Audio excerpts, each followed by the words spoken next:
Hello everyone. आज हम जो पुराने घरों में मधुमक्खियों के घर होते थे, मधुमक्खियों के जो बक्से होते थे, उसमें से मधुमक्खियों को बाहर निकाल रहे हैं। रानी मक्खी इसमें हमारे पास वापस बची हुई है और ये बहुत ही बड़ा झुंड था मधुमक्खियों का। और आज हम इसको पूरा कंप्लीट करेंगे। तो इसमें से हम इसीलिए मधुमक्खियों को दूसरे बक्से में शिफ्ट कर रहे हैं, जो नए तरीके से बक्से बनाए जाते हैं। तो जो इसमें से मधुमक्खियों को निकालने का मेन पर्पज़ है वो ये है, जो ये मकान है थोड़ा पहले बनाया गया था। इसमें मधुमक्खी के बक्से भी हमारे पास थे, तो इसको हम इसमें से इसीलिए हम मधुमक्खियों को लेके जा रहे हैं, क्योंकि इस मकान की हमने रिपेयरिंग करनी है। जिनका ये मकान है उसकी रिपेयरिंग करेंगे और यहाँ पर नया मकान बनाएंगे। तो इन मधुमक्खियों को मैं शिफ्ट कर रहा हूँ। जो लोकल बीहाइव होती थी, जो लोकल कॉलोनियाँ होती थी पुराने घरों में जो बनाई जाती थी, तो उसमें से मधुमक्खियों को नए बक्से में शिफ्ट कर रहे हैं और उसको मैं बगीचे में लगाऊंगा। तो आप देख सकते हैं मधुमक्खियाँ कैसे बाहर जा रही है। तो ये रात के समय तो बाहर निकालनी मुश्किल होती है, तो इस समय हम इनको बाहर निकालेंगे।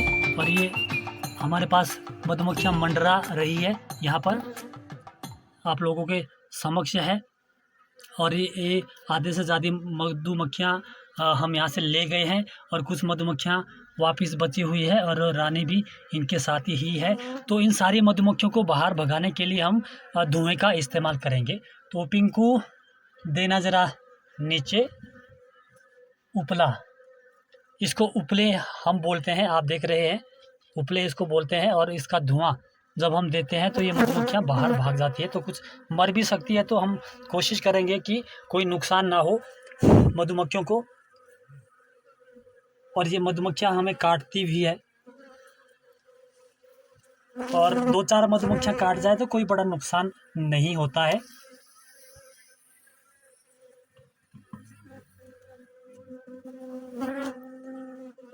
और जैसे आप सभी लोग जानते हैं, जो मधुमक्खी का डंक होता है वो सोने से भी कीमती बिकता है। और वो जो खतरनाक से खतरनाक जो बीमारी होती है, 2-4 बीमारियों के लिए उसका डंक कलेक्ट किया जाता है। और जो कंपनी वाले लोग होते हैं, कंपनी वाले जो होते हैं, उसको उसका मधुमक्खियों का डंक खरीदते हैं। तो आप देख सकते हैं किस तरीके से मधुमक्खियाँ हमारी बाहर भाग रही है। मेरे समक्ष भी अभी कुछ मक्खियाँ मंडरा रही है और यहाँ पर 10-15 मधुमक्खियाँ मेरे ऊपर भी बैठी हुई है। तो ये इसमें कोई घबराने वाली बड़ी बात नहीं है, तो ये छोटी सी बात है। तो ये वीडियो मेरी उन लोगों के लिए है जो मधुमक्खी का पालन करना चाहते हैं और मधुमक्खियों को घर में बनाए गए पुराने बक्से में से मधुमक्खियों को दूसरे बक्से में शिफ्ट करना चाहते हैं और अपने बगीचे में मधुमक्खी रखना चाहते हैं, मधुमक्खियों का बक्सा रखना चाहते हैं। तो मक्खियों की इस समय शिफ्टिंग हो रही है। तो आप देख सकते हैं यहाँ पर कैसे मधुमक्खियाँ बाहर भाग रही है। अभी भी मेरे समक्ष ये मधुमक्खियाँ हैं, तो ये भी बाहर चली जाएगी। तो मधुमक्खियों को उनके पुराने घर से बाहर निकालने का ये तरीका है, ये मेथड है। तो आप देख रहे हैं जो ये मधुमक्खियों के घर बनाए होते हैं, तो इनका साइज होता है जो घरों में बनाए गए थे दीवारों में। तो जो इसका आकार है इस बॉक्स का 22 इंच इसकी लंबाई है और लगभग 1 फीट इसकी चौड़ाई है।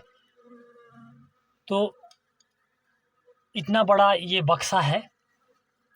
सहारन मधुमक्खियाँ जो पहाड़ी मधुमक्खियाँ होती है, तो मैं इन मधुमक्खियों को नुकसान नहीं पहुंचाना चाहता हूं। यहाँ पर घूम रही है, अगर मैंने ये उपला बॉक्स में रखा तो कुछ मधुमक्खियाँ जलकर मर सकती हैं, क्योंकि इनके पंख जल जाते हैं और मैं इनके पंख को कोई नुकसान नहीं पहुंचाना चाहता हूं। तो इसलिए मैं उपला थोड़ा सा बाहर रख रहा हूं। जैसे ही ये सारी मधुमक्खियाँ अपने बक्से में जाती है, वैसे ही मैं ये उपला इसमें रख दूंगा और दो चार ही मधुमक्खियाँ मेरे पास रही हुई है, तो ये शायद मेरे साथ ही बाहर आ जाएगी। तो अब मैं ये उपला मधुमक्खी के बक्स में रखता हूँ और ये मधुमक्खियाँ मेरी बाहर भाग जाएगी और दोबारा ये मधुमक्खियाँ अंदर ना आने पाए, इसके लिए मैं इस बक्से के डोर को बंद करता हूँ। इस बक्से के गेट को मुझे बंद करना पड़ेगा।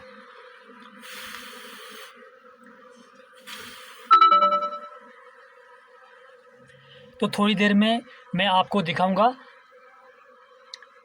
बाहर कितनी मधुमक्खियाँ हमारी एकत्रित हो चुकी है। जैसे ही मैं बाहर जाऊंगा तो वैसे ही आपको वीडियोस में दिखाया जाएगा कि कितनी मधुमक्खियाँ हमारी बाहर निकली हुई है।